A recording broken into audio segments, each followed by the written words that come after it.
Good morning. Welcome to Anderson Hall Prayer. Let us sing the hymn that is displayed on the screen.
My table thou hast furnished in presence of my foes. My head thou dost with oil anoint, and my cup overflows. Goodness and mercy all my life shall surely follow me, and in God's house forevermore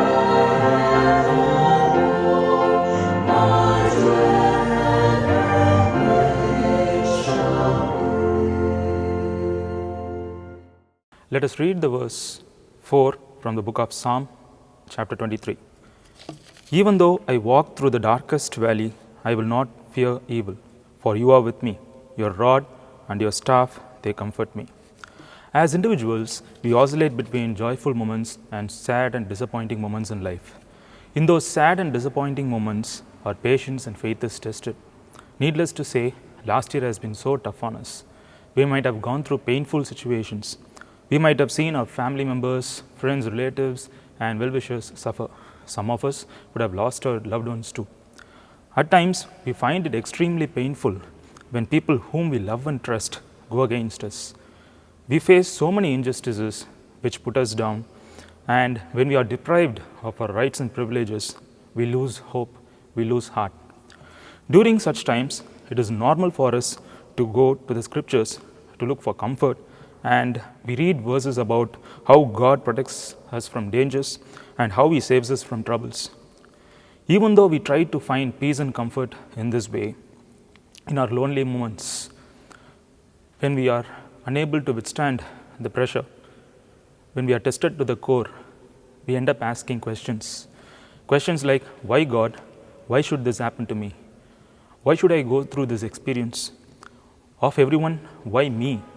Do I even deserve to be in this situation? We attempt to understand the situation and try to find answers. We look for reasons. We look for explanations. We expect miracles to happen as the last source of hope, but miracles don't happen always. And so we keep asking questions. A lot of people who lived by faith and who were used by God and who are considered to be pillars and giants of faith, they have asked these questions as well. We know what happened to Job in the Bible. When Satan decided to tempt him, he literally lost everything. His children, his wealth, and all property and on top of all that, he was taken with a severe skin disease. But at the end, when God decides to restore all things to Job, he engages in a kind of a conversation with Job, and during such a conversation, we find God asking questions instead of answering Job's questions. At the end, when God decides to restore Job's life, when he decides to set things right, he engages in a conversation with Job, during which he doesn't answer questions which Job raised, but instead he returns several hundred questions. In all these questions, God asserts that he is a sovereign God, eternal God, and an all-knowing, omniscient God, and that he is in control of everything. No pandemic and no tragedy takes him by surprise, and nothing is news to him. One thing remarkable about Job is that he knew who God is from the beginning and that he belonged to him. That's the reason, though he had full of questions, he still was clinging on to his faith. Perhaps the most fitting example of someone who asked similar questions is ironically God himself, in the person of Jesus Christ. When he was hanging there on the cross, in the midst of that agonizing pain, he asked this question, "Why God, why have you forsaken me?" Now this echoes our questions. It is almost like asking, "Why did you let me down, God? Why have you ignored me?" He didn't get answers either. Jesus didn't get answers either. There was no voice breaking out from heaven and responding to Jesus' question.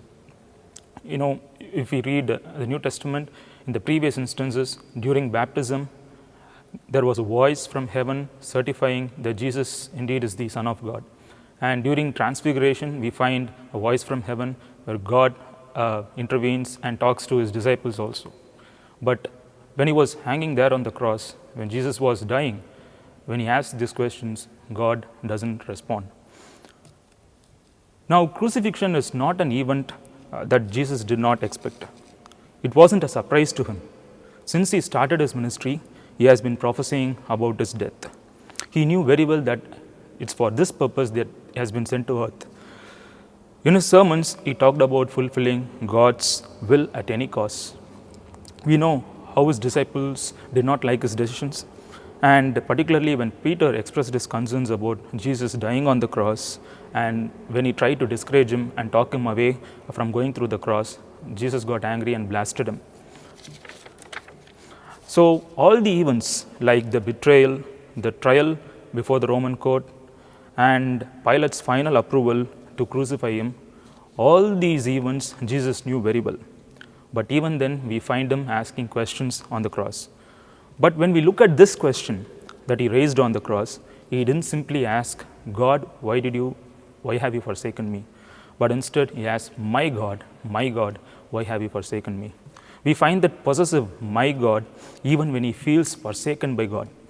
So he acknowledges whom he belongs to and where he is going. And because of that, though he asks questions, he accepts the sovereign will of God, and before death, he declares that he is going to surrender his spirit to God. Now, to accept any situation unquestioningly is not easy. It is easier said than done.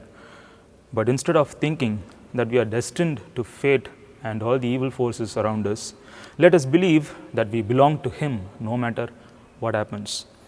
And though we ask questions, let us believe in the fact that God is in absolute control of everything and that he is aware of whatever we are going through. It is true that we don't get answers to our questions, and it's true that we don't find solutions to our problems always. But let us not give up hope. Let us ask for God's grace to guide us through all these life's extreme situations that are beyond our control. Let us pray. God, we thank you for the day that you have given to us. Help us to trust you and to believe you in all situations. We commit this day's activities in your mighty hands. Please help us, lead us, and guide us. We ask all these things in the name of our Lord and Savior Jesus Christ. Amen.